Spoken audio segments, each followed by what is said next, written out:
the meeting now at 1:15. At the very latest, thank you, 5 minutes. At the very latest, I need to resume by 1:25 in terms of compliance.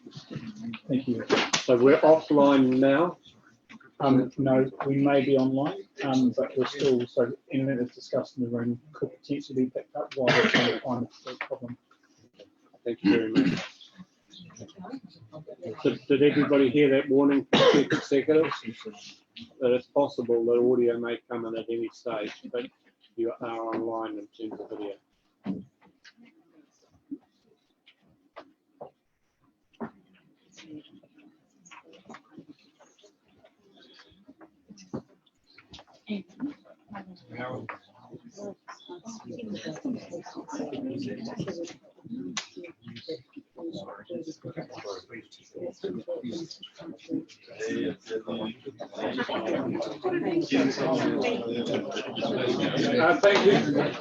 Thank you, please. We are online. I'll reconvene council. For those of you that have not been able to hear, councillors, please. For those of you who have not been able to hear online, I apologise for the lack of audio, and we have just had a public forum from Liz Rayner around signage for Martin. The next group that I have in public forum is from Ty Happy, and I welcome Mr. Jeff Duncan to the front. And do you have anybody else you wish to speak? Yes, please. Myself and Peter here. Do you want chairs or are you happy to stand? No, we would like me to stand. That's fine. So, thank you. So Jeff, I'll leave you to do your introductions.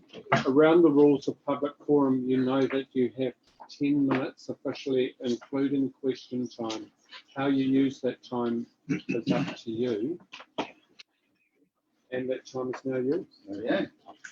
Good afternoon, Mayor and Councillors of the Rangitikei District Council. My name is Jeff Duncan. I am speaking on behalf of the Ty Happy Heritage Trust.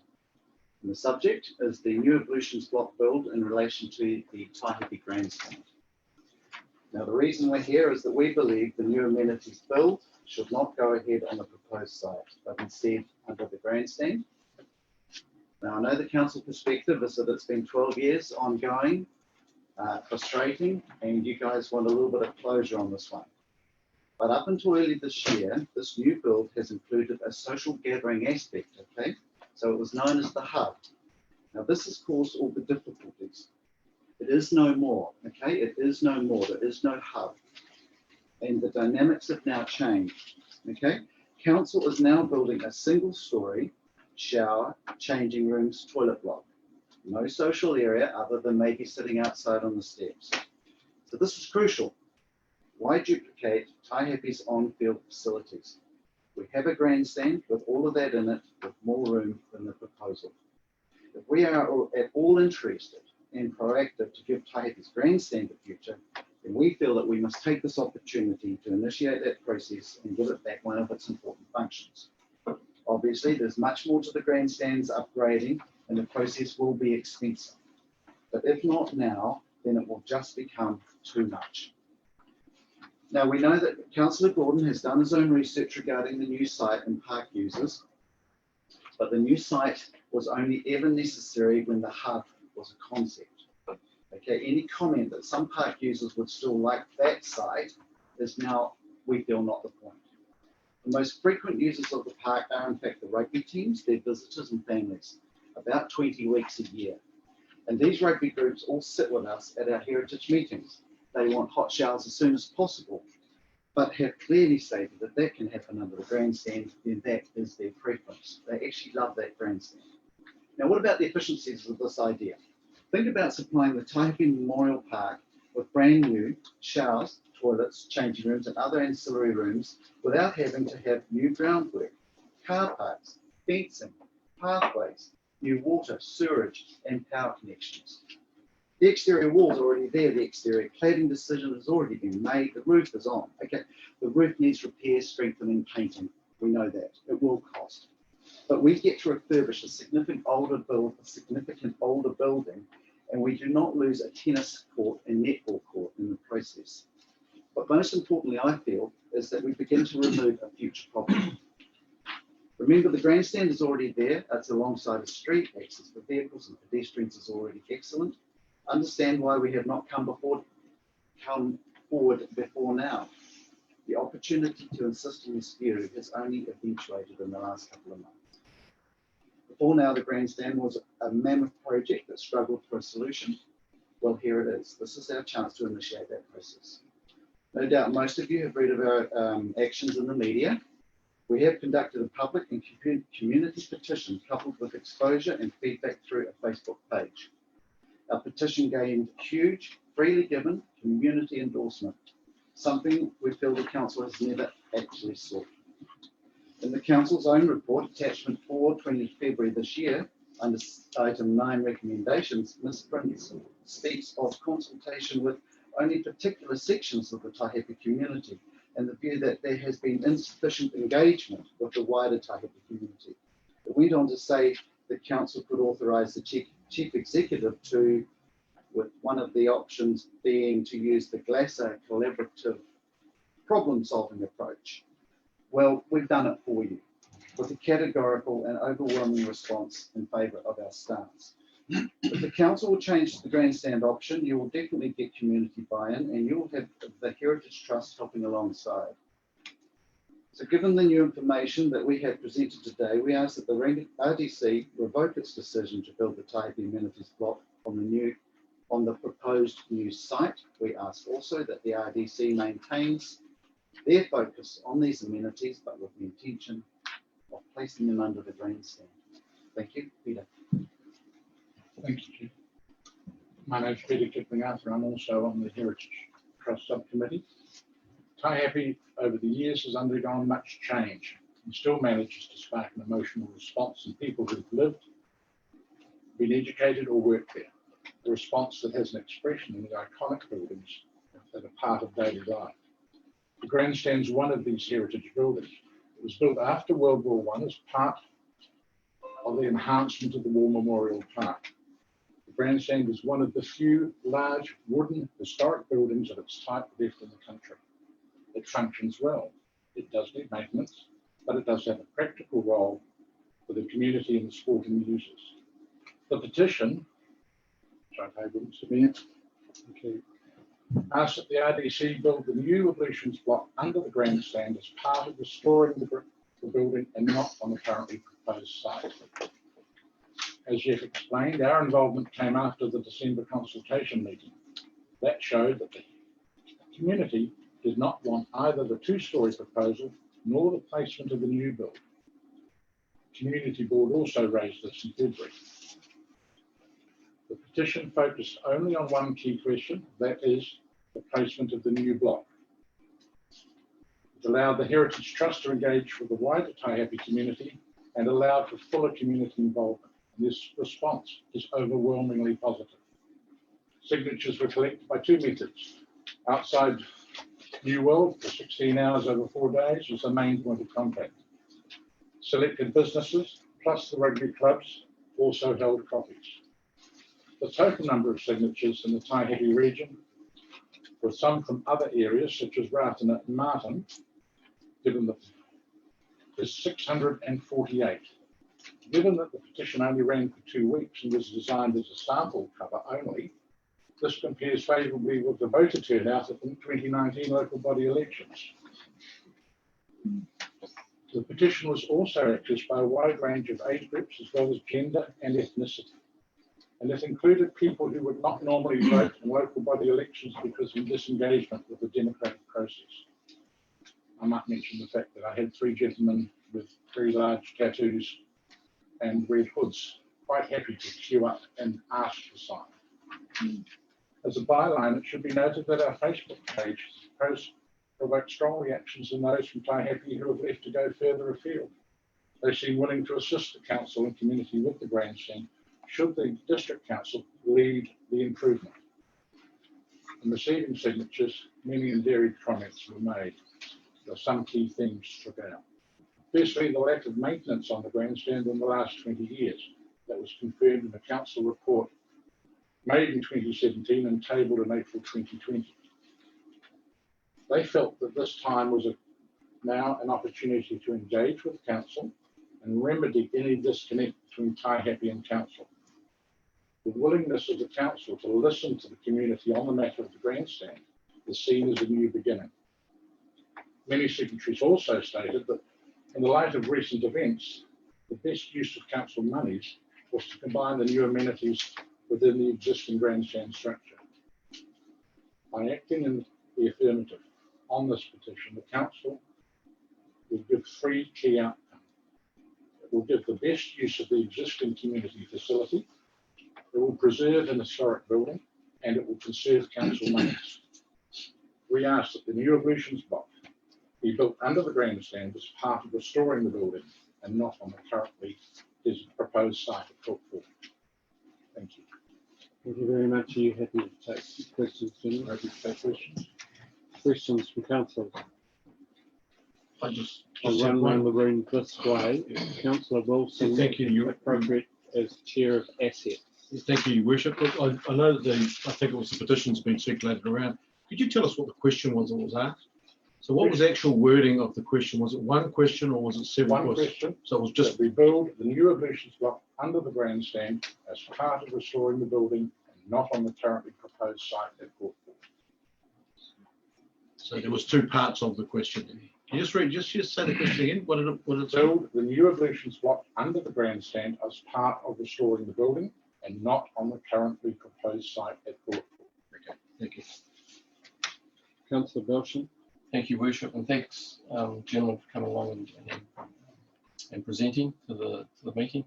The question is based around the costings on the re-roofing and strengthening. Have you done any investigations into the potential costings on those? No, the answer is no, because when we got together, we decided the first thing we needed to do was understand that we were on the right track. So it was finding out that the community agreed with our thinking and getting that community support. We felt that we couldn't come to you without that petition. And that's given us the go ahead now. We can start doing these things. But I do also know that your council, this council, has already done a number of reports over the years. I know it's been reasonably well studied. I think there's a good 4, at least maybe 6 of them, various requests for quotes. So, but I mean, if we can start to go ahead, that would be great. Let's do that. But I can't give you, I mean, off the top of my head, yes, I've got ideas. The other thing too, to point out, Council, is that we have applied for heritage listing of the grandstand. If this listing did go ahead, and we have been told that as one of the few left remaining in the country, it will be looked upon favourably in the list. If we were listed, then with the support of council, we would also have access to a wider range of funds.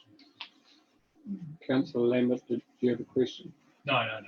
Sorry, further questions? Councillor Gordon, and then I'll go to Councillor Hira. Councillor Gordon. Thank you, gentlemen, for your presentation. You commented that you have spoken with the 2 rugby clubs. Could you tell me how many other of the user groups you actually engaged with? Yeah, well, I rang this Pierce just a couple of days ago. I had a good chat with her about equestrian, and I agree that's a fantastic event that they run. The show jumping, it's over 3 days. I think there's 500 or 600.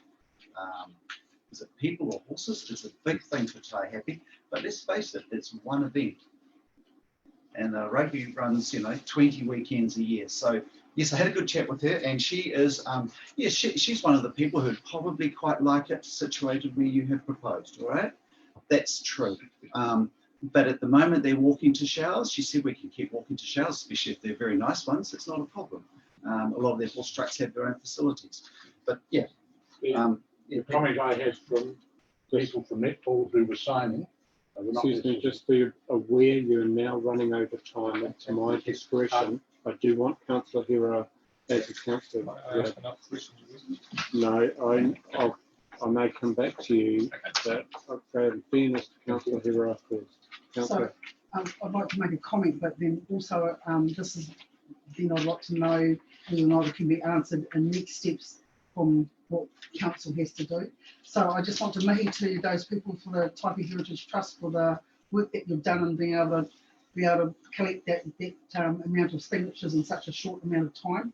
That obviously is to me that shows quite a huge commitment to what it is that Taipi itself is wanting to do.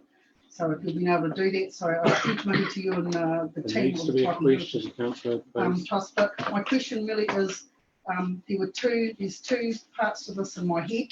One was the build and the proposed spot of the, at the end of the court, and then the other, they were two separate areas. My question isn't really to you; it's really to the council itself.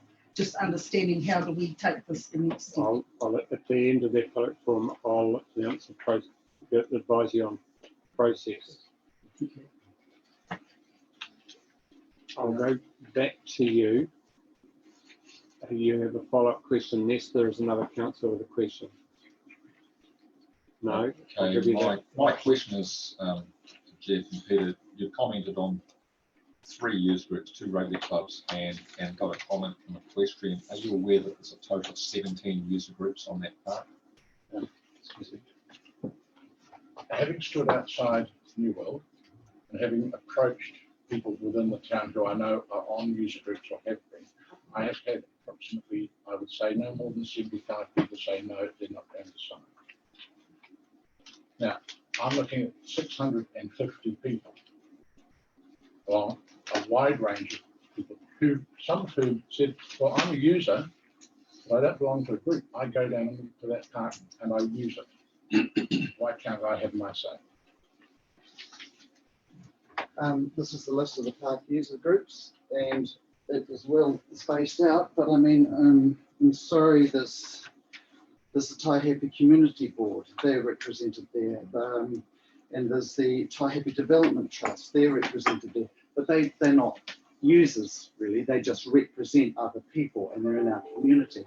But the real users are the rugby guys and the horses and the AMP show. There's tennis and squash, but the squash, as I understand it, have just built their own facilities and they're pretty comfortable with that.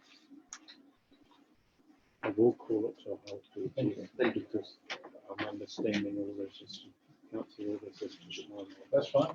Thank you very much. Thank you very much. Now I can answer your question, Councillor, around process where to from here. It is listed as an agenda item today under agenda number 9, which is the Heritage Trust petition. So that puts it onto an agenda, which means a decision can be made because it is on an agenda.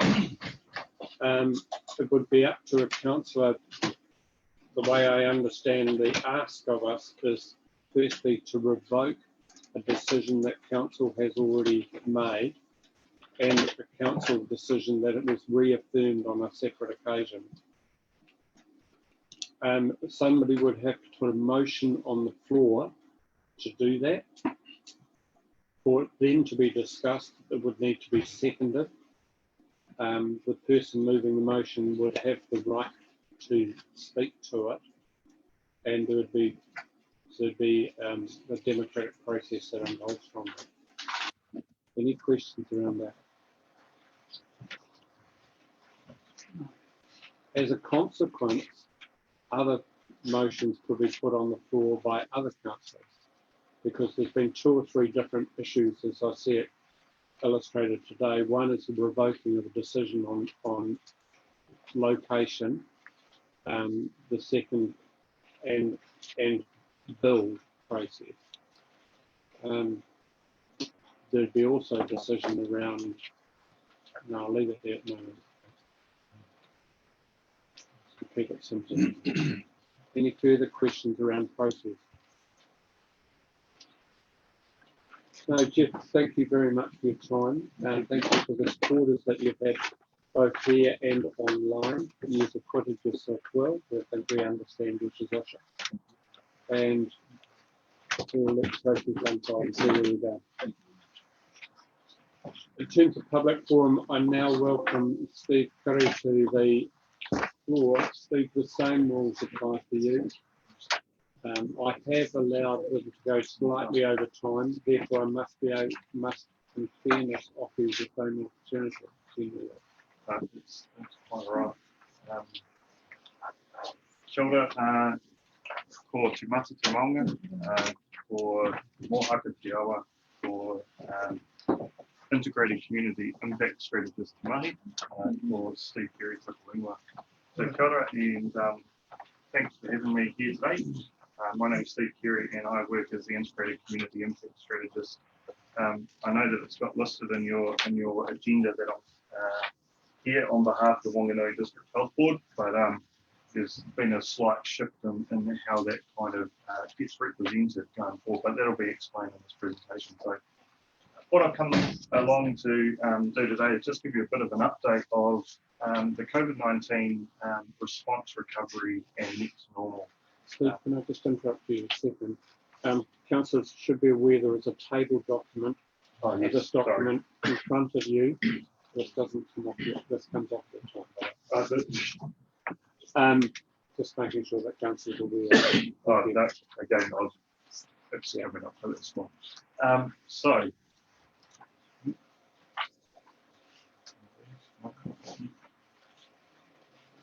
Sorry to interrupt you. Sorry. No, that's right.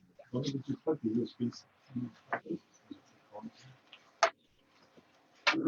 do it. Excellent. Thank you very much, Lee.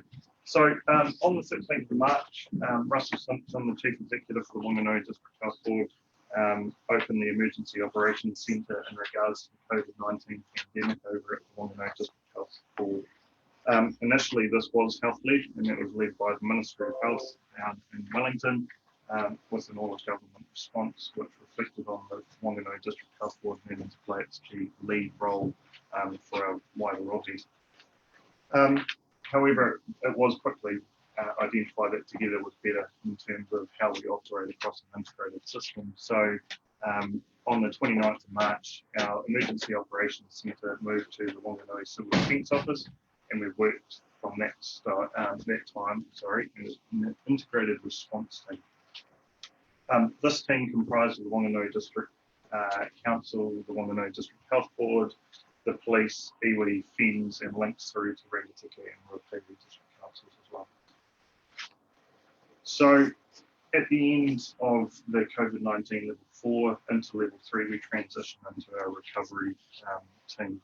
We took the learnings that we had identified through the response phase and realised that as we transitioned into recovery, that actually being united in recovery again was an effective way that we could better serve our communities. So what we did there is we formed an integrated recovery team. Now this team focused on the community and three primary elements. That was around economic, social and health. Now this was first of all identified as being the reset, redesign and recovery. What this meant to this team was that we weren't there in essence to go along and return back to business as usual. It was our opportunity to identify what went well, what didn't go so well out in our community, and what were some of the things that did go well that we wanted to go along and replicate or continue on with. Now, what we've gone along and done is we've started going out and engaging with our communities.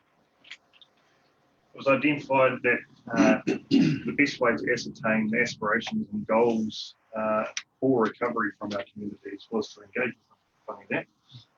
And to date, we have gone along and received 87 organisational surveys, 372 individual survey responses, undertaken 24 response strategic leader interviews, which you have the report from, tabled in front of you today, undertaken 6 strategic leader interviews that weren't involved in the response, 16 health service provider interviews. We had a day of engagement down at Wanganui River Market and conducted 50 focus groups from right across the Rohi, which represent over more than 70 NGOs, groups or organisations. The engagement has been throughout the Rohe, as I mentioned, and included members of the Integrated Recovery Team, including council members of each of these hui. These engagements are continuing and will act as a critical evaluation for our plans in the future. So what we're hoping to do is get to a point where we're starting to see consistent themes coming through our community engagement.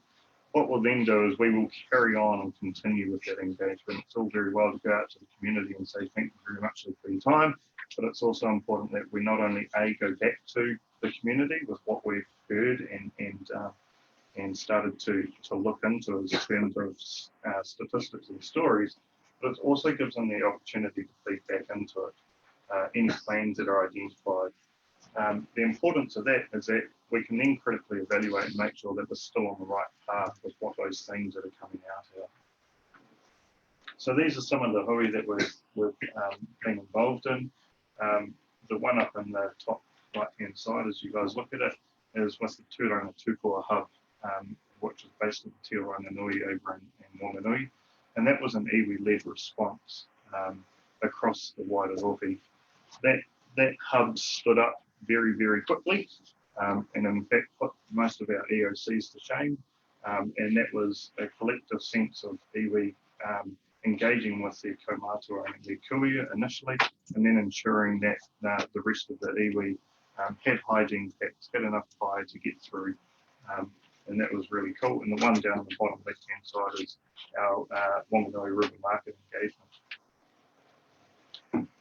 So what does this lead into? It's all very well that we've had a period of response in order to address the COVID-19 pandemic.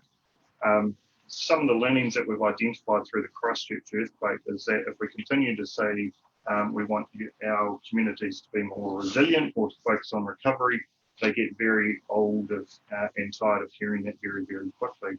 So we've identified the fact that we do need to transition into what the next normal looks like. We can't go back to what pre-COVID-19 looks like. The world has changed fundamentally for a lot of us.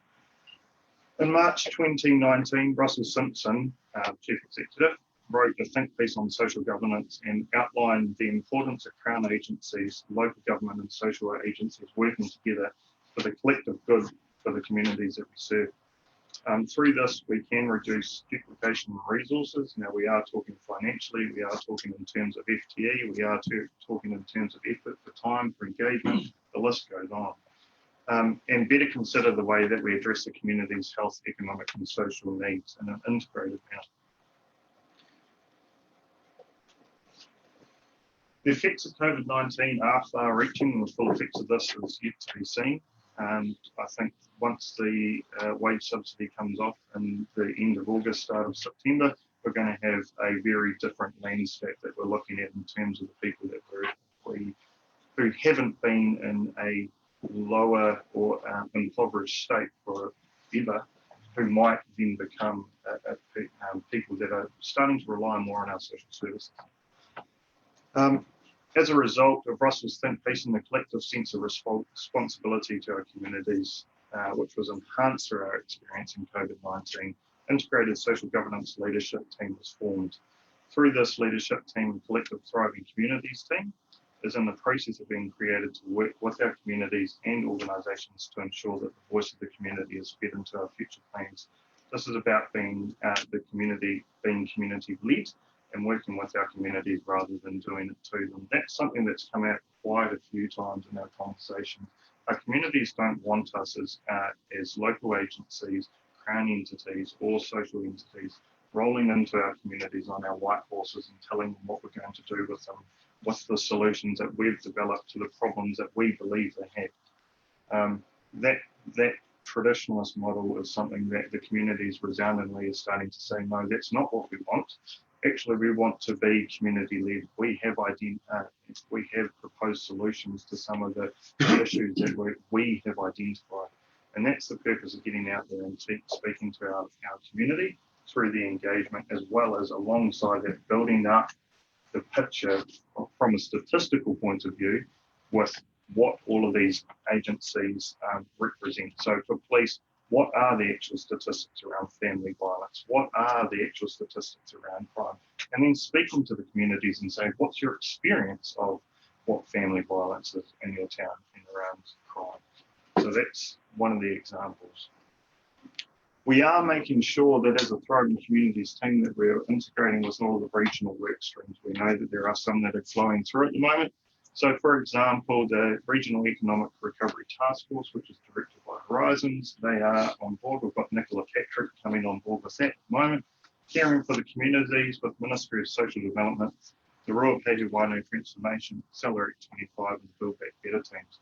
So what we've tried to do here is ensure through the Thriving Communities team that we are still focusing on those three elements around the economics, around health and around the social elements, and make sure that anything that we're starting to do with these communities can be fed back through to those organisations. So what's next? It's all very well that we can come here and tell you what we've gone along and started to undertake, but what does this actually mean? The Integrated Recovery team are compiling some of these reports at the moment through our experiences of what we've done with our community engagements and undertaking some thematic analysis. Fancy word for we've done some stuff to some pieces of paper and come out with the themes that people have told us about.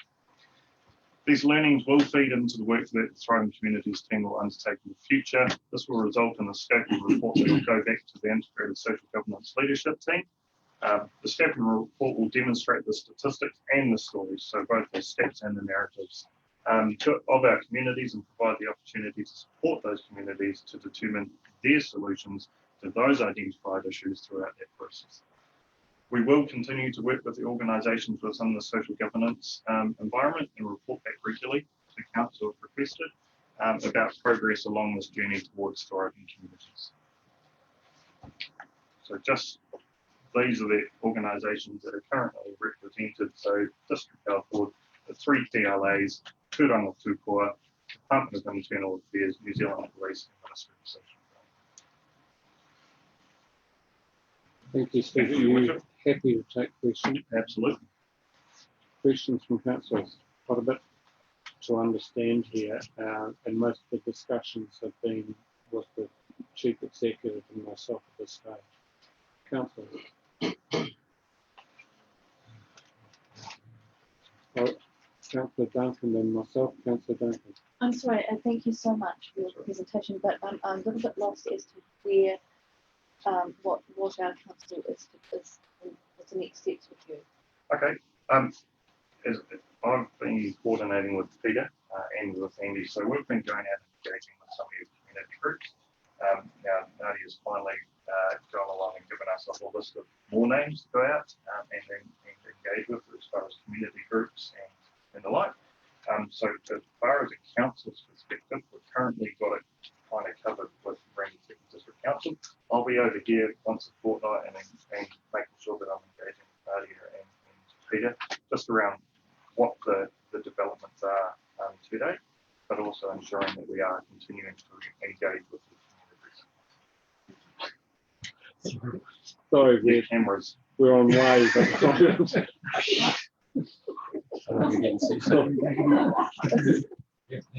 We will probably feature on video or Zoom bloopers. My apologies out there. Sorry, Steve. Sorry to interrupt you. Look, I'll take a question or comment from Councillor Ash first, and then I'll come back to the Chief Executive for comment. Councillor. Thanks, Steve, for your presentation and the work out there. I guess my question is what kind of mandate do you have, or how is that going to be represented in change going forward? Is this coming from on high, and do you have a mandate there to make any implementations to change things? What does that look like, and what is the time frame that you're working with? Sure. So I've been taken out of my regular role within the Whanganui District Health Board and been put into this position in order to support and enable the Integrated Social Governance Leadership Framework. So we're working alongside the Build Back Better team in order to develop that framework in the terms of reference at this current point in time.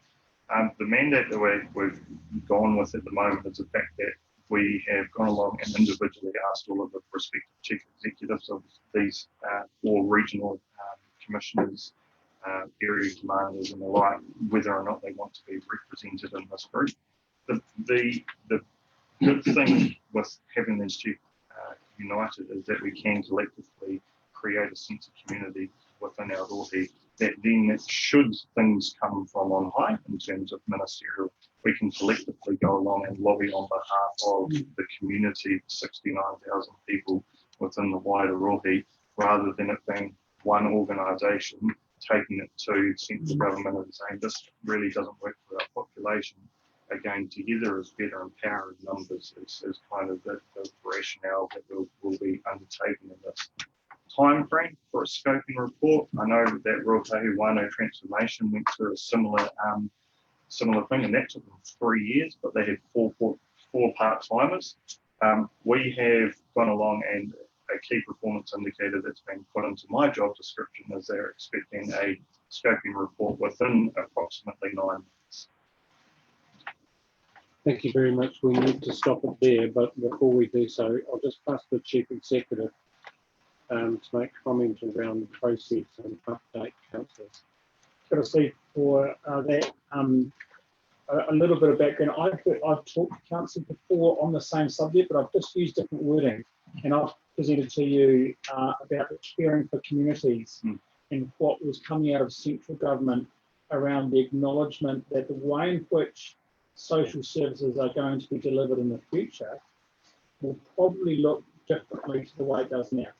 And that looked, and when I've presented to you in the past, I've talked about it coming from Lil Anderson, and she was the central government lead on this caring for communities, and that said that the way in which central government social agencies push their money out from Wellington is different to what we're now thinking that we should look at social outcomes from a community and iwi perspective.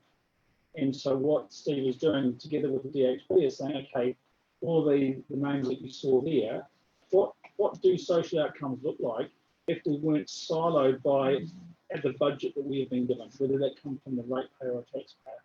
What's the best for our community? And it's deliberately small because you could add in the Ministry for Education, you could add in ACC, you could add in corrections, you could add defence, you could add all sorts of, but we've kept it deliberately small. I must compliment Russell's leadership in this, and for your selection, Steve, that this is something that I don't believe is going on anywhere else and has been thought of for actually more than a year prior to COVID. And so I've been actively involved in it, but I've termed it a different way. And this is a neat update on where we're at now. And I'd happily update council on a monthly basis. Thank you.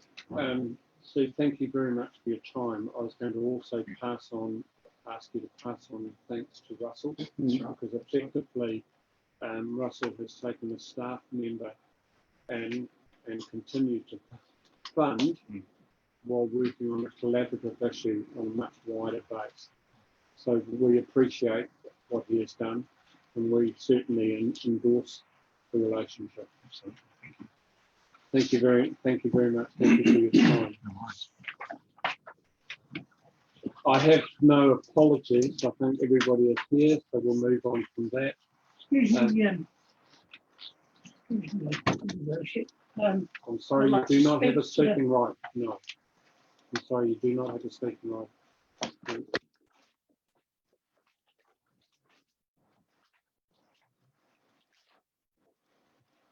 Thank you.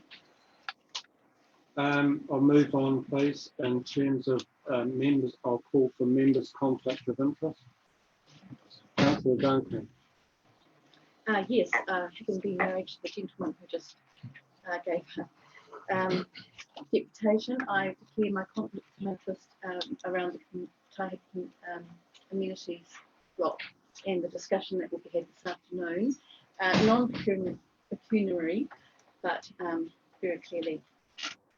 Thank you. I'm sorry, I should point out to members of council, for someone to speak at council, they need to have approached the chief executive or the mayor asking for a speaking right. That is the process around how councils operate. I've received no intention or no notice that they were going to speak. So, sorry. Sorry, further to that, could I just request that, Your Worship, that that it's considered that I might have speaking rights this afternoon. No voting rights, in that I could provide information to the council. Perhaps when we come to that item, we'll raise that as an issue there. I might take some guidance around that, and I may well ask councillors to think on that now, and see where we go to from there. Thank you. I might ask councillors guidance on that as well. Just for Your Worship, would you be comfortable for staff to contact the gentleman here and advise him of his ability to speak at a future? Correct. Thank you. Anybody can be advised around the process. So, Okay. Thank you. thank you very much. The confirmation of the order of business. Councillor Dunn, do you wish to raise a late item? Yes, please. And the late item would be in relation to what? Additional space for changing and users at the new Falls Community Centre. Sorry, could you repeat, please? Additional space for changing and the users for the new Falls Community Centre.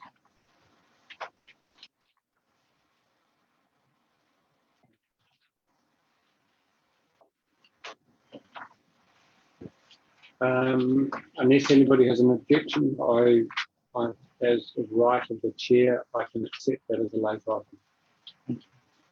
Any further late items or changes to the order of business?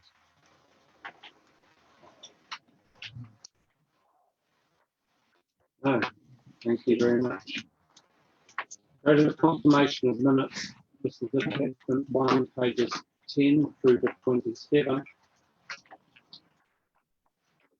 And looking for alterations or corrections. Sorry, I'll just come up, just back up on here.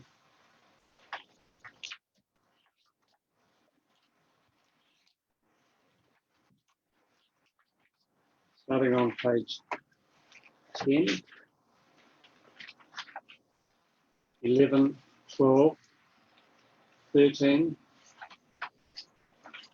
14, 15, 16, 17, 18, 19, 20, 21, 22, 23, 24, 25, 26, 27. Could I just ask that the typo be corrected with Liz, not Liz's, but the Rayner surname spelling, please?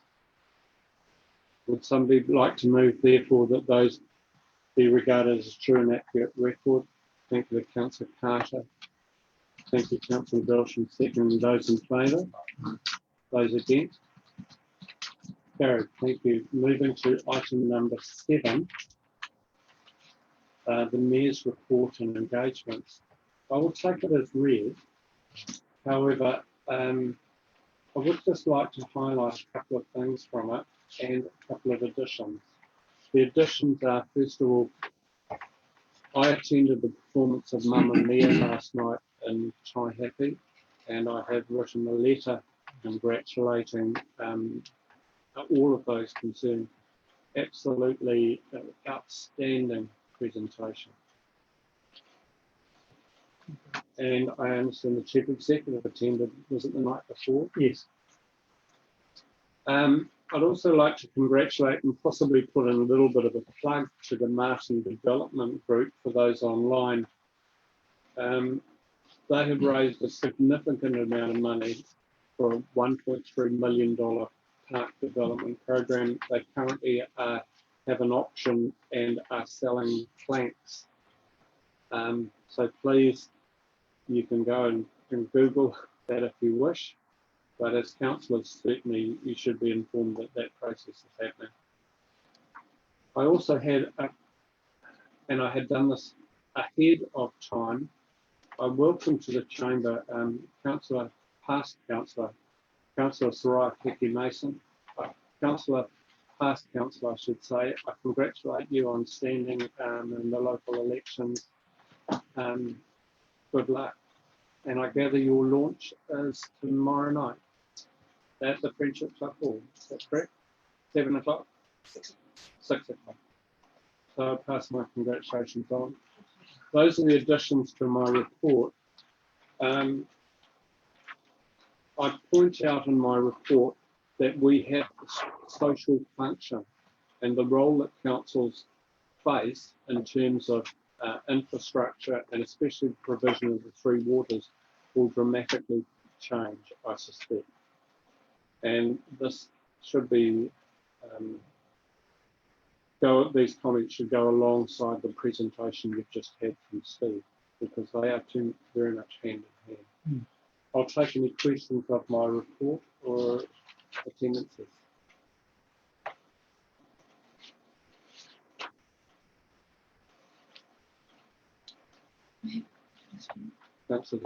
Just one question, Your Worship, thank you. Just around where you say, in explanation, this would mean that a region's water may be provided by a company such as a water services, water service, who would, was it supposed to be water care? I just cited that as a type of example. Right, who would then rate the property owners directly independent of councils. Is that along the same lines as a council-controlled organisation, or is it actually independent? Or is this just an idea? We're not, to be honest, we're not totally sure. The indications are that it would be independent. What we'd be asked to do, presumably, is to pass the asset value of our infrastructure to an independent agency or group or company of some form of structure. Now that could be, the government has gone out and signalled that they see the potential of probably 5 different providers, but it could be also a regional base. All of that is up in the air. And the point I was trying to make is that this is a very substantial change to local government, and we don't know how it's going to play out.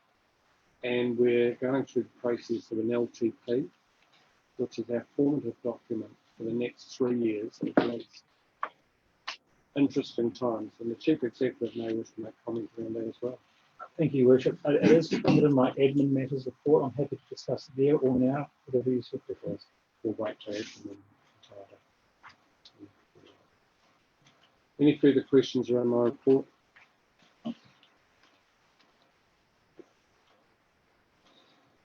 Right, I'll move for the adoption of my report. We'll second that. Thank you, Councillor Dalgety, seconding. Those in favour? Those against? Carried. Thank you very much.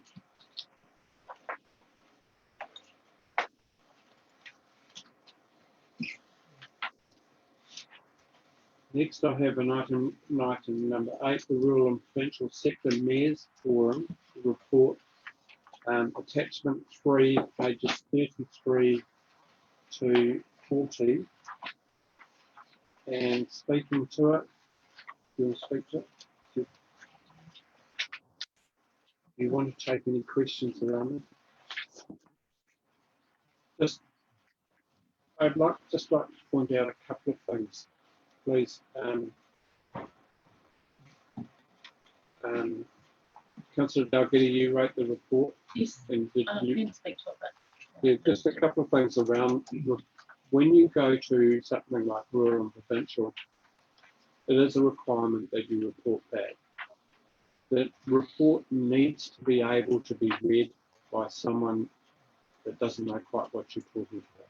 And you need to clearly differentiate, and I think you have, around what is your opinion and what is presented to, which is fine. The only thing that I'd ask you to consider withdrawing from your report, your comment around another authority's position. And I meant to come back to you earlier. You're happy to put that needs to be withdrawn. Councillor Belsham. Thank you, Worship. Just a question for Councillor Calgary in regards to the report and the comments around container returns and initiative. I guess it's an initiative. Is that by central government? Was it a Yes. local government scheme? And what are they talking about? Is it farm use, single use containers, or is it across the board? They're looking, basically, they're looking internationally at what's been done and around the world and trying to get a best fit for New Zealand. And no, it's across the board.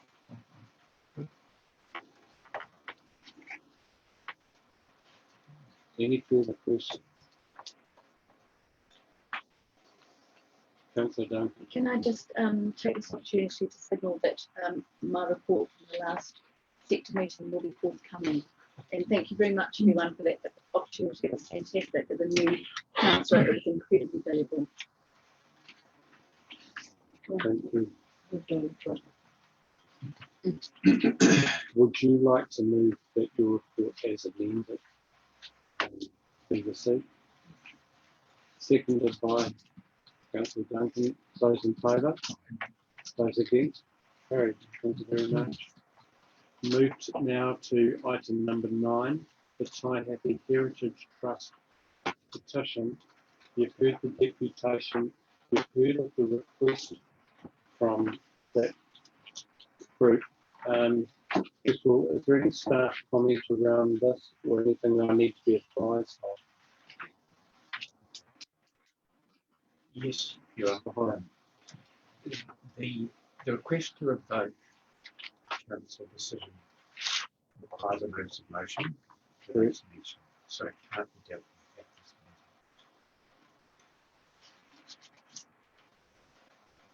meeting. Okay, so I've been advised and I should have checked on this before. It does require a notice of motion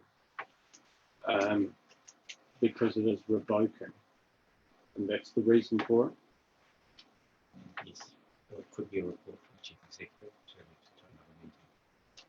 But either way, it's not possible to revoke a council decision at this meeting. So Mr. Hodder has pointed out to myself as chair something that I hadn't considered and possibly I should have, that there would need to be a notice of motion to revoke an existing council decision, which cannot be provided for at this meeting. So the advice then would need to be that the chief executive and mayor would have to receive a notice of motion. How many days before council meeting? 5 working days. Or it could be the chief executive in a report to council can propose a revocation of the decision. The question I'd ask then of staff, could it be appropriate for there to be a motion requesting that council reconsider its position rather than a notice to revoke or to investigate or anything along the softer lines? I'm just asking guidance. You're looking for a piece of work to come from next council meeting, aren't you? It's not up to me, it's up to some councillor at the table, yeah. But they would need to be advised around potential process. Yes.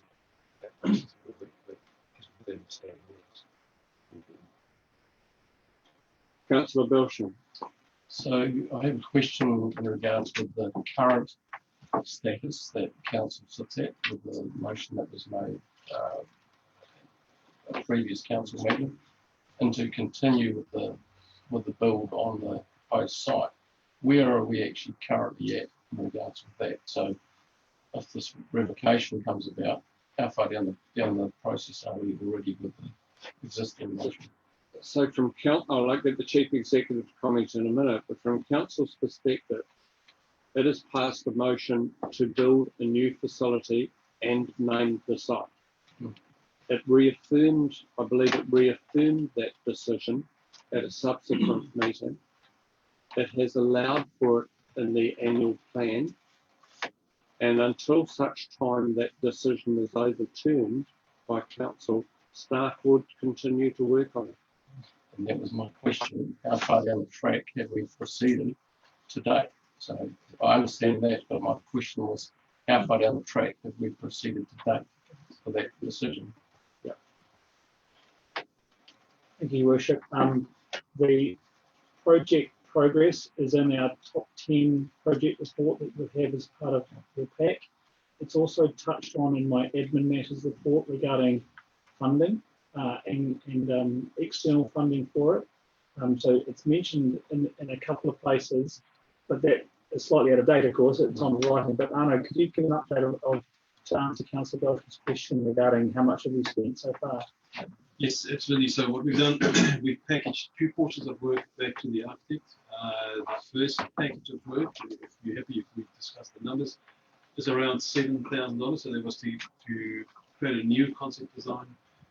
We spoke to all the user groups, got all their comments. That's gone back to them, and there's probably another $4,500 in there to update those and to present to council. So all up about 11,000. So it's in the and still in the design stage, at the stage with the architects. Concept design, yep. Right. Thank you. Thank you, Councillor Wilson. Your Worship, I'm just wondering if I could move a motion of this matter lie on the table until such time as we actually receive a formal motion to revoke the previous council decision, because until such time as we do, then there's not a great deal of point in discussing. So I'd like to move that the matter lie until such time as we receive formal notification. It does automatically.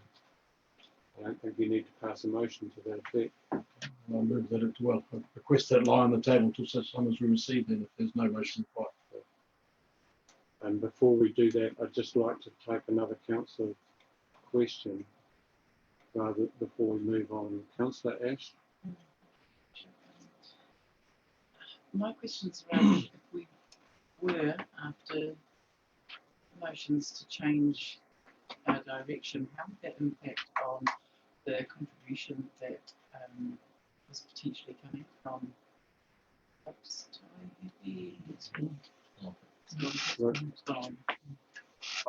I think Councillor Wilson's absolutely correct. We can't really go any further because we have an active council decision that has been made, and we'd really be almost ultra virus in terms of taking the discussion much further at the moment.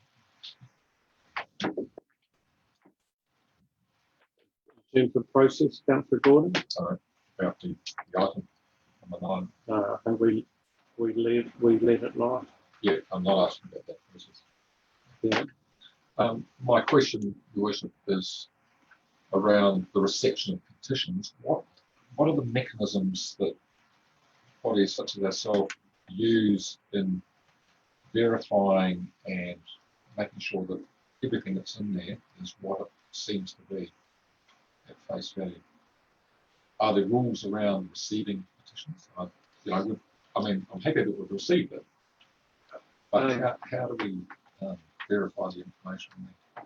So we don't have a set guideline around the verification that is open to challenge by a councillor in terms of process under which it was received, especially if it was received under some form of public forum, or if they weren't here at public forum, a councillor could ask for clarification around the process by which it was delivered. In other words, if you as a councillor question the validity of a petition and how it was gathered and what information was asked and the circumstances that it was gained, the signatures were gained, you have that right at the table, and you could instruct staff to go back to the petitioner. You could get a motion to say, we will not consider this until such time as you've had further information around the process. But at the moment, we don't have a policy of verification prior to the event. My comment is, of course, Yes. I mean, Mr. Duncan commented that they set out so New World themselves, but then they also gave petitions to business owners and rugby clubs. And I guess whilst the headline was there, we have no way of verifying what other discussions happened and why they happened. So I would just, you know, as a council, we just have to bear that in mind, that this is a petition that's come from the public arena and we didn't run the process. Look, we receive a number Yeah. of petitions. We take them at face value. And that's the way it should be, unless you have due reason to bring it to the council's attention as circumstances that are. Yes, sir. You're talking private. No, sorry, I won't talk in private. Mr. Vine has just highlighted the outstanding orders, and part of the standing orders is that the petition must be received by the Chief Executive at least 5 working days before the start of the meeting concerned. I can confirm I was aware that a petition was coming, but I didn't physically receive the petition itself, but I'm comfortable with it. If it comes out well. Okay. Thank you. There's no other guidance on standing orders I can give to help Councillor. Councillor Dalgety.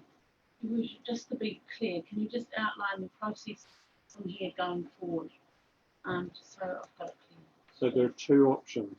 One is that the Chief Executive, as part of an agenda, notification of agenda, outlines the investigation into something, or a councillor can issue a notice of motion. A notice of motion would normally be advising the Chief Executive and Mayor of an intended motion to be tabled at a meeting. So literally it can go into agendas and so on, so every party is aware.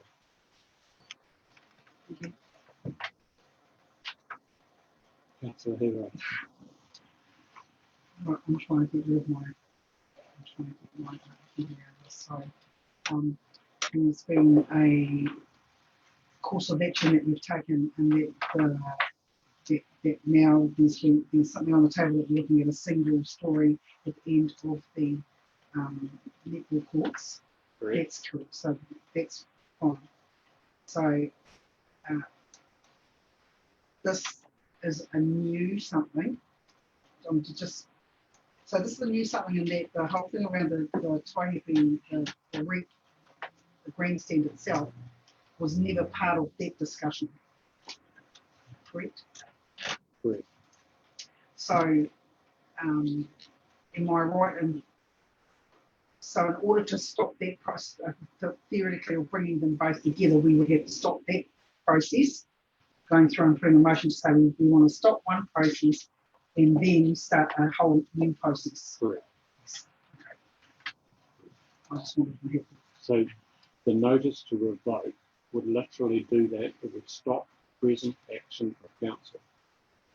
And therefore, if nothing else happened, council would do nothing. But if it then had either attached to it or as a second request that council investigate construction of a similar facility in that centre. But I think we've had enough discussion around this. We can't go further. So I'll move on.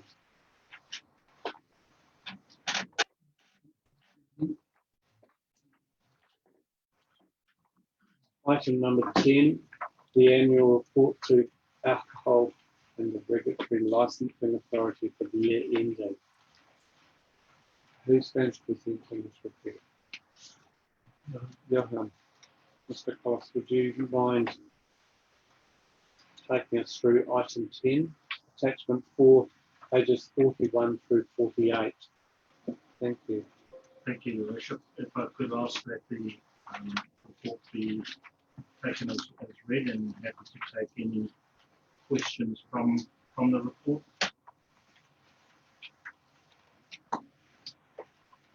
Questions from the report? Councillors? Just one very quickly for me, Your Worship. Councillor Wilson. Was there any Was there any cancellation of licenses? I couldn't see anything. I see there's a couple of new applications for licenses. Is that received on license renewals for new licenses too? But did we have any cancellations from that period? No. So there's simply two applications for new. Correct. Yeah. Thank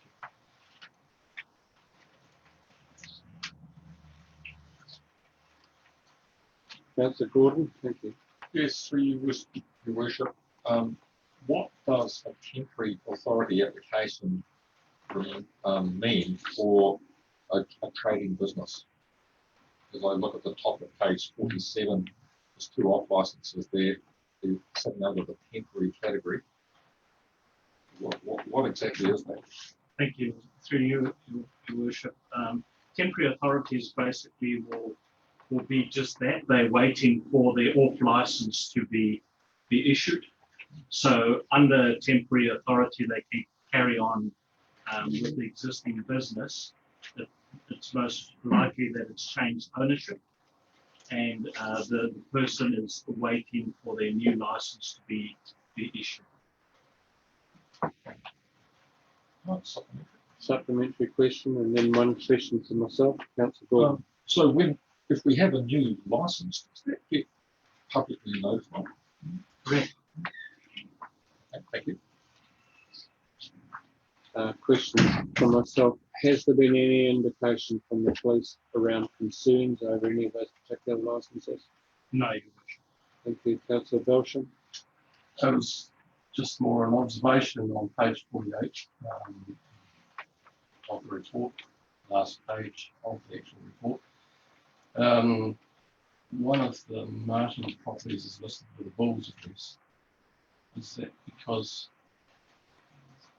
the head office is somewhere else, or is that just an actual anomaly in the report? And it's specifically 4 years ago, and it listed at 126 High Street, Bulls. That's so that's what it is. So we don't list the actual physical address of the property. Yeah. Sorry, can you just repeat that? Okay, so the last page of the report lists which clubs on license, off license, and in the on license report, OM 100 portals down, it's listed as 126 High Street, Bulls. I was under the understanding that that's a Martin business, so I'm presuming it would list the Martin address of that business. The same applies to Martin Wholesale Liquor. I'll just check that. That might be an administrative error. Thank you. Okay, any further? Could somebody move the receipt of the report, please? Councillor Wilson, Councillor Carter seconding. Those in favour? Those against? Carried. Item number 11, the positive aging policy and senior commercial support, attachment 5, pages 49 through to 93. Are you taking us through that? Thank you very much for giving me a break. Thank you, Your Worship. Councillors. This was a report that was going to come to you in the March meeting, which was postponed, or this item was postponed through the emergency meeting. The report itself is quite self-explanatory, and I'm happy to take questions. I will point out, though, as I was going through it before this meeting, in item 2, where it says there is currently no action being undertaken by staff regarding the positive aging policy and corresponding strategy. There are several deliverables within that you may have read that we are taking part in just as business as usual, such as making sure we reply quickly to requests through the fix-it form and safe pathways and the like there. But if you have any other questions, I'm quite happy to take them.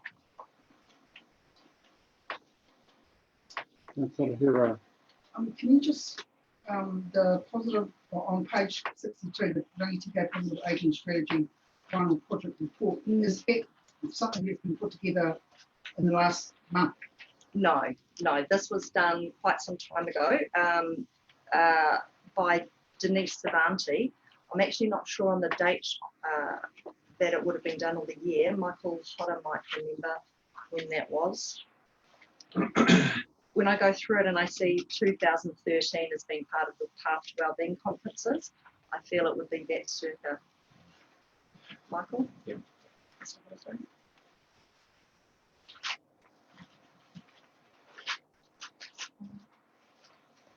One question, maybe?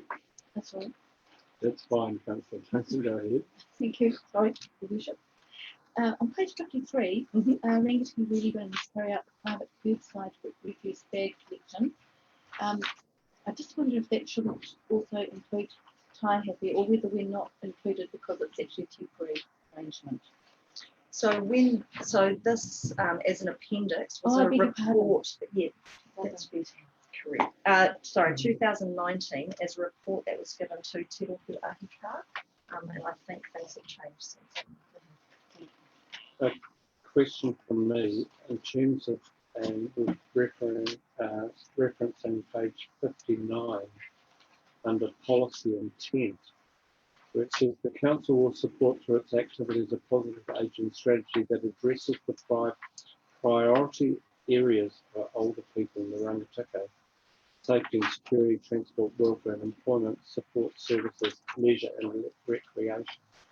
Would you consider that the provision of health services should rank amongst that group?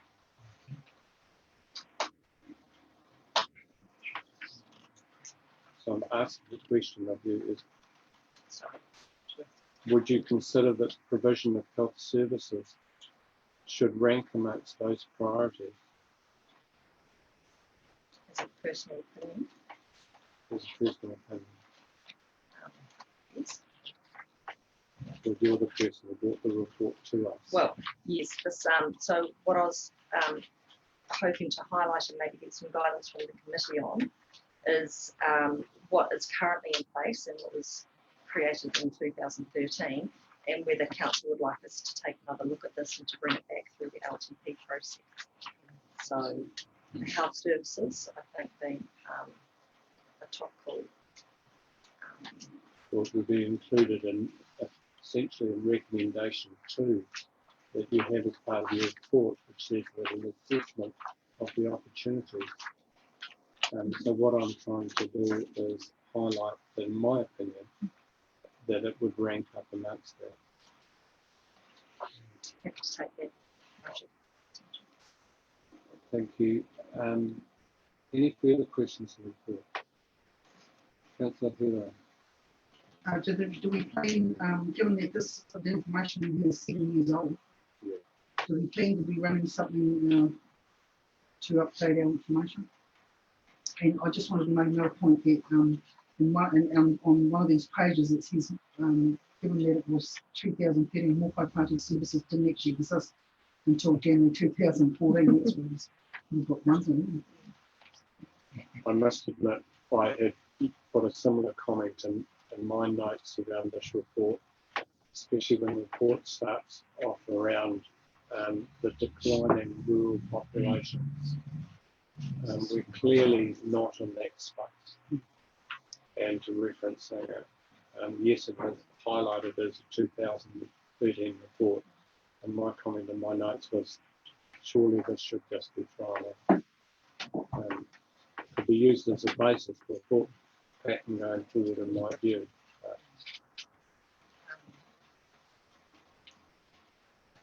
Right. Good. Councillor Ash. Great, thank you. Looking for a seconder. Councillor Hero. You wish to speak to it? Cool. I'll put it straight to a vote. Those in favour? Aye. Those against? Carried. Is somebody happy to move recommendation 2 or an amended or alternate recommendation? Councillor Ash. Happy to move. Second it. Councillor Gordon. You wish to speak to it? No. Those in favour? Those against? Carried. Moving through to item number 12, this is the Pakakai pump station platform, pages 94 through 96. And while staff are sorting out the speaking to this, would somebody move to receipt of the report? Councillor Gordon, seconded Councillor Duncan. Those in favour? Those against? Carried. That's a receipt of it. Yes, the table document has arrived since the publication of the report, and it should be received at the same time. Okay. Could I also have a third recommendation that council also receives the table document for today's meeting labelled 30th of July 2020, Pakakai pump station, to be read in association with this item. Councillor Duncan, so mover. Councillor Gordon, seconding. Those in favour? Those against? Carried. Thank you very much. Thank you, through you, Your Worship. So the report that I've put to council is just an update as to where we are. So it just talks about the prosecution and the sentencing and what's come out of that process. It also then notes that we had a subsequent complaint from a member of the public that there was another score.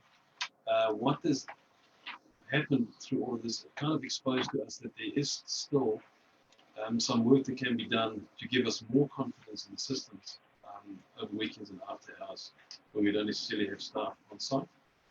And the three items that we note in the report is over and above all the previous stuff that we've noted to you before.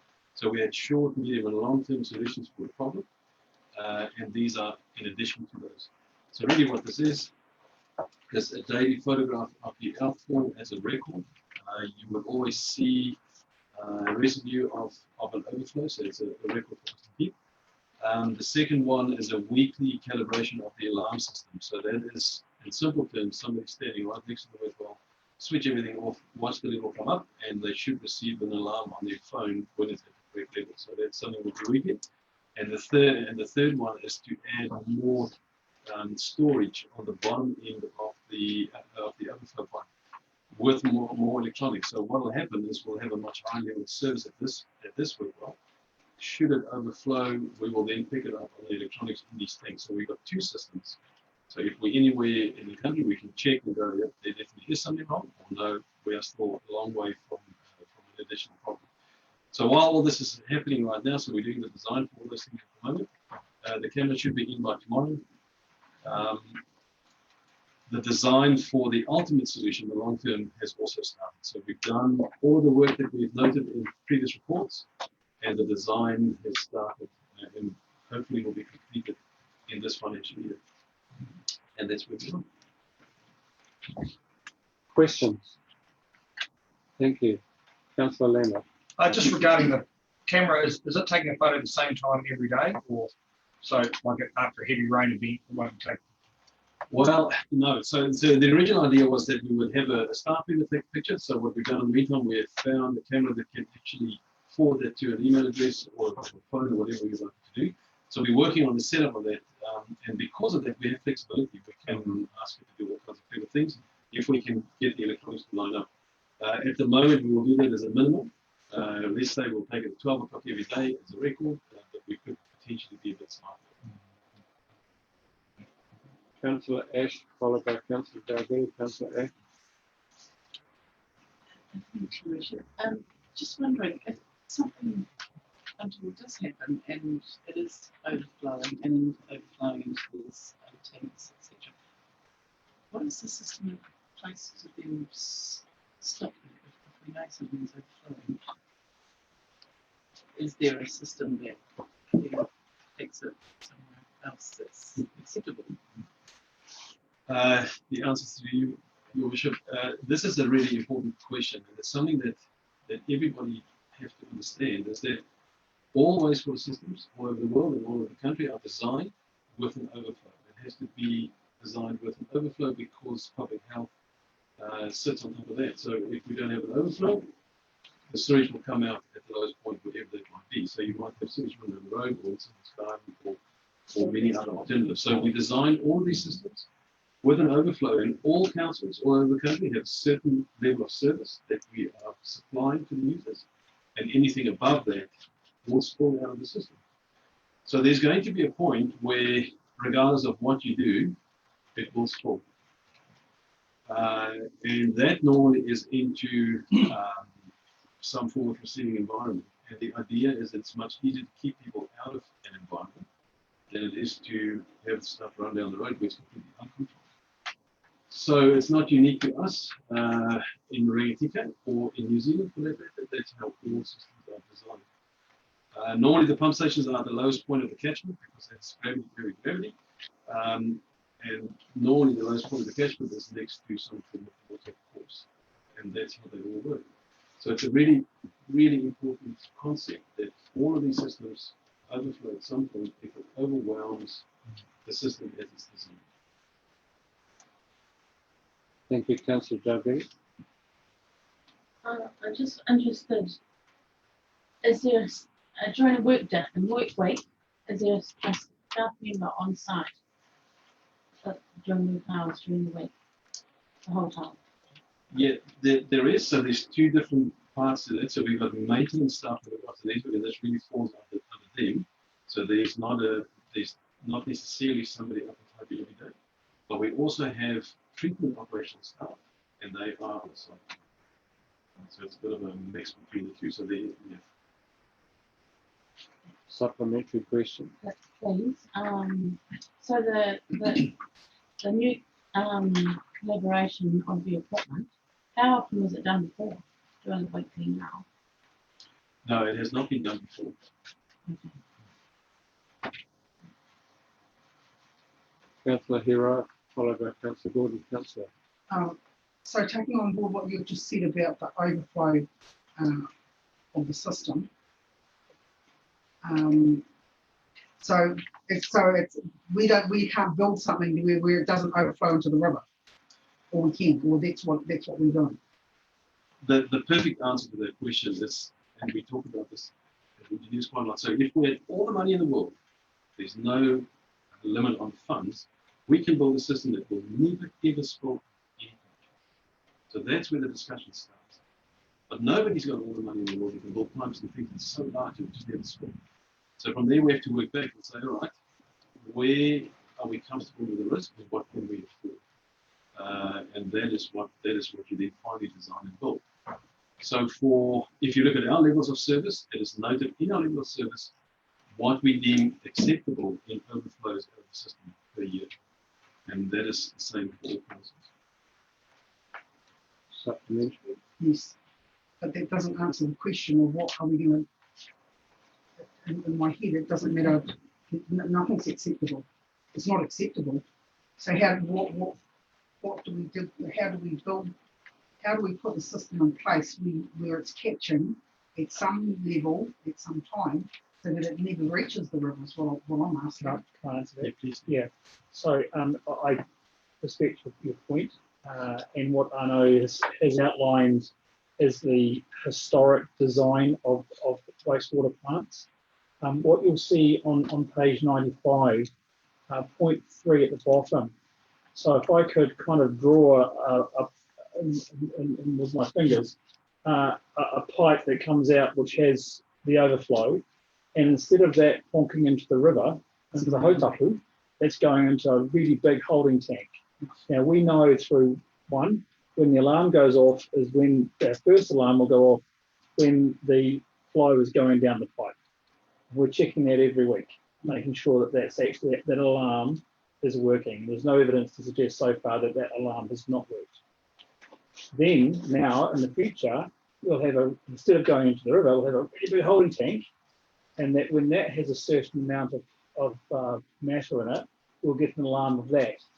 And so we can pump that out like as you would a septic tank or something, so it doesn't flow into the river. So it's a belt and braces, but even that can't be 100% in an extraordinary rain event.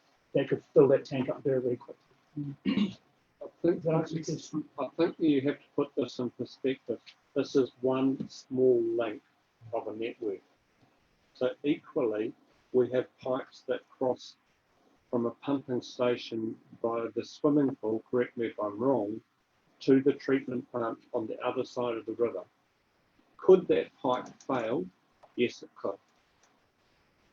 Do you invest in a pipe within a pipe so you have another layer of protection that if the original pipe fails, the outer pipe would hold the waste? You know, it's really totally a matter of your exposure to risk. But this is only one very small part of a network, and there are multiple other, you know, on the worst case scenario, you could have a landslide and the treatment plant actually sags and drops, and all of the treatment that's currently held ends up in the Hautaki. The risk is very, very low, but it's still low. Well, given we've been charged with something, Yeah. because we haven't done it, it's been put on our table because it's been an issue. So, you know, it's not like we wouldn't even be discussing this if it wasn't an issue. Yeah. So, I'm just thank you for the work that you've done. Closing Yeah, before we move on. Sorry, Worship. It's just really, to Arno's point earlier, we had an allegation a couple of weeks ago of additional matter. We went out there and photographed the site. We couldn't correlate with what was posted. And I don't know if Horizons have come back with their report, but certainly there's been no evidence that we've understood. And I compliment the team for actioning very, very quickly based on the sensitivity of it. Mm-hmm. So, yeah, the moment that I was advised, it was on a weekend, and I asked staff through the chief executive. The chief executive, in fact, I think it might have been Joe, as an acting chief executive, staff was sent up. So it is regarded as almost in our thoughts. Mm-hmm. Somebody else had a question, Councillor Gordon. Yeah, through you, Worship, Mr. Bernardi commented that in this financial year we are doing the design of the replacement pump station site. Does that include the build, or is it just design this year? The design, I think, will probably take 4 months. Then we have tender period of maybe 2-3 months, and then we hope to start construction towards the end of the year. This time next year we may not be here. If we have all the money in the world, yes. Yes. Sorry. Just Councillor Wilson. perhaps one final question, if I may. Is the cost of this within your current operating budget? It falls within as a standard operating expense to partake or to do this additional work in holding tanks? Yes, we expect it to be not a very large cost, so we can either absorb it in. Thank you. Thank you very much. We received the report. There are no motions other than that. No, correct. Moving on to item 13, the draft amendments to the event sponsorship scheme criteria, attachment 7, pages 97 through to 101. And could somebody move we receive the report? Or maybe that's organised. Councillor Hero, Councillor Lambert. Those in favour? Those against? Carry. Thank you, Your Worship. This report has come before Council where it would normally go before Policy and Planning because the next round of the event sponsorship scheme opens on Saturday. Should you choose to accept the draft amendments, we would be able to change that before the opening of the next round. Through the Community Grants Assessment Subcommittee, there have been 4 main areas that have been identified as needing some more clarity. 2 of them we can address through this report, and the other one potentially through the long-term plan process. So sponsoring of fundraising events, the concern has been raised by some of the committee members that essentially if we are fundraising for a fundraiser, we're essentially participating in the fundraising. And if that is, if you like, for a school, then are we being biased and only supporting one school and not more? So that's where that comment has come from. Previously, it has been raised through the Committee of Assessors at a council level, and there's been a level of discussion around that. The second one, clarity on eligible costs. As you can see in the appendix, the main one that was always a little bit ambiguous was around equipment hire. The fact that it wasn't listed as a cost covered or an exclusion just left a question mark. So that is there just to add more clarity. Around the sponsoring of events over multiple years, this has really come from the ongoing support that's given to some high profile events such as the Schmozzle, the Highland Games, where they year upon year go through the process of filling out an application, which is usually granted. So this is just asking whether council has an appetite to discuss the option of multi-year funding through our long-term plan process. So not necessarily for a decision to be made on that today. Happy to take any questions. Question. Thank you for the comment. Councillor Belsham. Yeah, so I chaired the process of this event sponsorship scheme, and you're correct about some confusion around the supporting events that are fundraising. Now, there are other events that take place that do make a profit, and I think we need to still take those into account, because if they can show that they retain those profits to subsidise the event in the next year, then there's no harm in us actually supporting those type of events. But I certainly agree with the line that if it's a fundraiser, then we shouldn't be supporting those events through our event sponsorship scheme. So, yeah, unless there's further questions, I'm happy to move that be accepted. If we just have an illustration of where this applies, for instance, the horse event, what's it called? Radars. Radar, the Rangatiki area distance something riders have repeatedly done an event and raised funds for a school. That's an example of this, isn't it? Correct. Thank you. Question, Councillor Gordon. Yeah, it's a question of Councillor Belsham, actually. I'll allow it. Okay. Councillor, you just made a comment that if a event retains profit for the next year and plows it back into that event, then that is allowable, which would seem to be alluding to the fact that the first year's sponsorship event effectively becomes a fundraiser for next year's event by generating profit. So potentially, yeah, potentially. Yeah, that's fine. Yeah, so it's not, they're not fundraising through the chair, sorry. They're not fundraising for an external organisation. They're actually fundraising to keep that event sustainable. That's the reason for it. And I guess the Huntable Schmozzle would be an aspect of that, where they run a set of accounts. You can see some years they've actually made profit, but those profits have actually been retained to continue that event. Thank you. Councillor Ash. Yeah, I guess the difference there is the wording, whether it's something's profit or commercial, whereas in the actual application it refers to it being commercial. So there's a little bit of difference between whether an event's making a profit or whether it's being run commercially. But I guess my biggest question is around whether or not the word solely creates an opportunity for people to question it. If an event is solely run for fundraising purposes, people just about almost always argue out of that position, because they can say, well, it's not solely fundraising, it's also contributing to this, that and the other, where it still has a very, very strong fundraising purpose. So whether or not that word solely should be removed as well. No.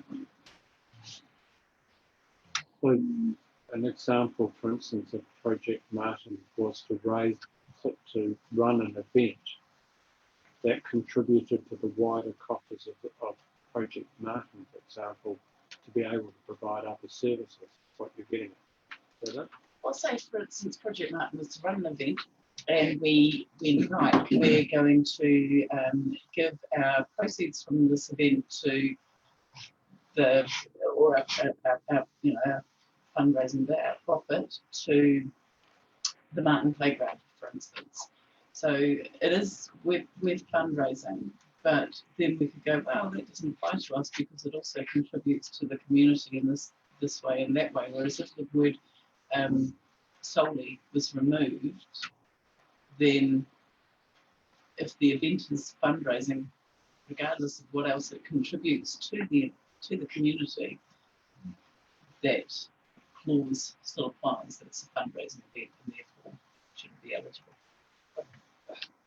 This issue has arisen not only for us, but for instance, you'll get other organisations, and obviously I'm a member of another trust where this arises. And you get a group saying, we want you to give us money so that in our name we can give the money to someone else. So the question is, why don't we just give it to them in our name? Because that's essentially what you're doing. And as such, I support the exclusion principle around it being used purely as a fundraiser for an external source. That's a dark one. Just with my experience in this realm a few years ago, it seems to me that every event has got things that we as a council cannot fund. Therefore, if the fund is applied for specifically for things like advertising and various other things, is it the council's role then to go into look at all the things that event will cover and say, well, yes, we'll pay for this and this. I mean, normally it's yes, we'll pay for that and that and that because that comes under what we can fund, but those other things we can't fund. So, including the fact that most community events that I'm aware of do have somewhere some sort of people want to raise funds for instance, entirely with St John's. But if there was an event run within an event that had been sponsored by the council, but that event there was solely for St John's fundraising, is that still the council giving money to give money? That's my question. What I would like to do is make sure that we're effectively speaking to emotion. Okay. So I'll ask somebody to put a motion on the table so we end up with an outcome against emotion. Who's happy? Councillor Gordon. I have a question to clarify your comment. Around the need to put a motion on the floor? No, prior to that, when you, can I explain? Certainly. You said if we gave money to an organisation that then passed on our money directly and claimed it as their own, that's what we don't want to achieve. So is there not a term that describes that process? You know, they haven't even bothered to run an event. They just say, oh, geez, thanks, RDC, there you go, Kath, get on with it. There must be a term around that, and if we want to exclude that, we should include that term. I don't see that as, I don't think fundraising describes that as. My personal view is that the exclusion of in terms of criteria would actually be okay. Okay. But Councillor Belsham. I'm happy to move that the recommendation to the council approve the amendment to the event sponsorship scheme criteria from events solely run for commercial purposes to events solely run for commercial or fundraising purposes. Can I speak for that? Well, I know we've got a seconder. I'll second. Councillor Gordon seconding. I think we could wordsmith a whole lot of things around fundraising and the intention of it, but basically if you're fundraising, if you're having an event that is fundraising for another source, then council shouldn't be in a position to be funding that event. And we should actually explain that quite well. We might as well be funding the recipient of who they're fundraising for, ourselves, and actually receiving the accolades for supporting that event. So that organisation. Yes, I think we can put a lot of words around it, but this clarifies it and keeps it fairly simple around fundraising. Speakers to the motion, councillor Ash. Yeah, totally support the motion. Just wondering whether or not the assessors need to have further clarification about fundraising within an event. Say, for instance, the Harvest Festival. We don't make a profit with the Harvest Festival. However, within the Harvest Festival, we run a raffle. And this year, for instance, it was meant to go towards the playground, but it's not part of our event. It's just something that we do with volunteers. So whether or not assessors need clarification around that. I think that would be seen as ancillary too, to be honest. You know, we would be, presumably, Councillor Dalton would be asking that question, that clarification on the appointment. I'm happy to comment. Yes. And I wouldn't expect that a raffle would be put in an application for the events scheme. You're running a raffle on the side. I mean, honestly, I don't think that would cause any concern.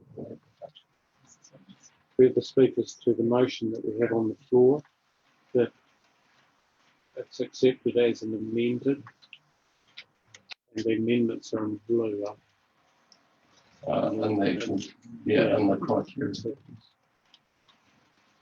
There are no further speakers. Right of reply. Happy, I think it's been spoken out. Right. Right of reply declined, so therefore I must put it to the vote. Those in favour? No. Those against? Carried. I put it on there earlier, obviously. Look, councillors, what I'll do now, and for those who are online, we'll break now. Sorry, right. My apologies. 3, could somebody move that the council approve or do not approve the amendment to include equipment hire? Councillor Ash?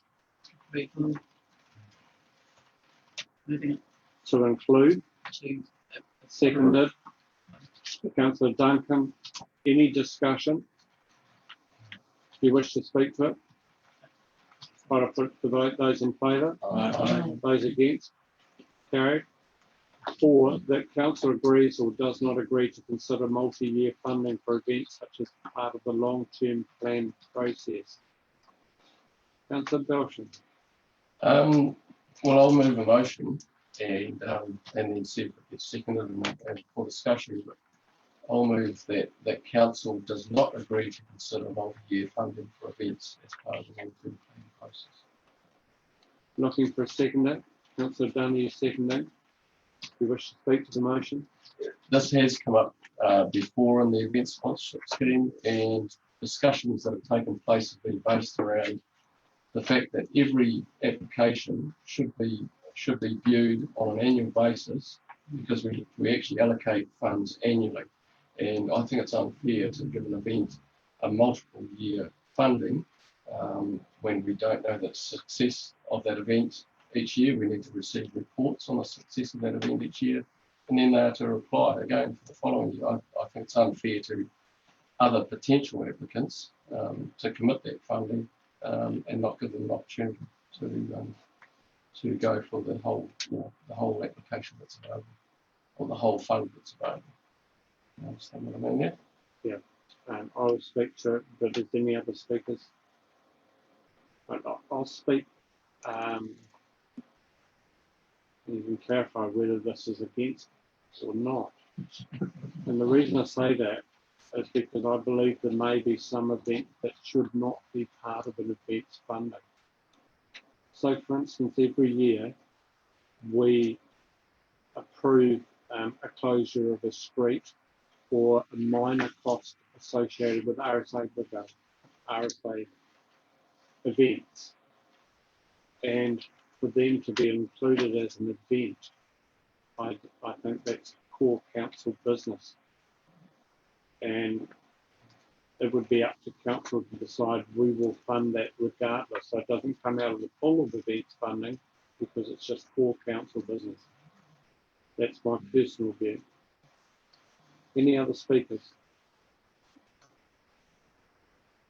Councillor Hero. I'd like to speak in support of the this model group, and pretty much for all of the points that have been brought up from Councillor Belcher. And the other thing that I would say is I don't see that, to me, the whole thing around the RSA and the kaupapa of